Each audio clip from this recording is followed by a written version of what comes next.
ఆయన వాక్యాన్ని ఎవరైతే గైకుంటారో వారితో పాటు ప్రభు ఉండునుగాక. కాబట్టి ఈ రోజుకి అడుగుపెట్టిన వారందరికీ బేస్ పాస్టర్ గారు కాదు.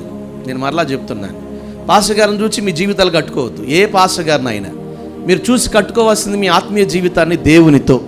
నమ్మిన వారు స్తోత్రం చెప్పండి. హల్లెలూయా.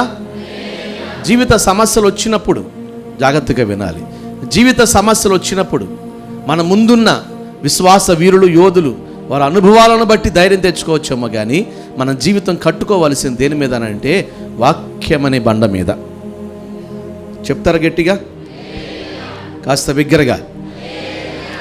వాక్యాన్ని ఎవరైతే గైకుంటారో, వాక్యాన్ని ఎవరైతే అనుసరిస్తారో, వాక్యానుసారంగా ఎవరైతే తమ జీవితాలను నడుపుకుంటారో వారితో నా ప్రభు ఉంటాడు. వారికి ప్రభు మేలు చేస్తాడు. ఈరోజు ఒక ప్రశ్న, నేను వాక్యానుసారంగా ఉన్నానా లేదా? ఏమండి, వాక్యానుసారం అంటే ఏంటండి అంటారు.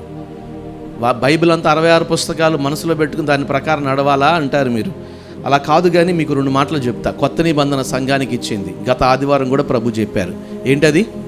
10 ఆజ్ఞలు. ఏంటంటే అది 10 ఆజ్ఞలు.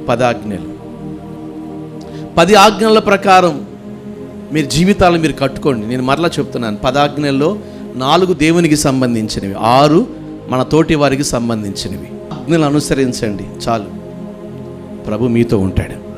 ఇంకేం అవసరం లేదండి. 10 ఆజ్ఞలను మీ హృదయంలో పెట్టుకుని వాటిని అనుసరిస్తూ ఉండండి. తప్పనిసరిగా ప్రభు మేలు చేయునుగాక. ఈరోజు ఈ వాక్యం వింటున్న మీ జీవితంలో అటువంటి వాక్యానుసారమైన జీవితాన్ని ఇచ్చి అన్ని విషయాల్లో ప్రభు మనల్ని, మనతో ఆయన ఉండి మనకు, మన కుటుంబాలకు మేలు చేయునుగాక.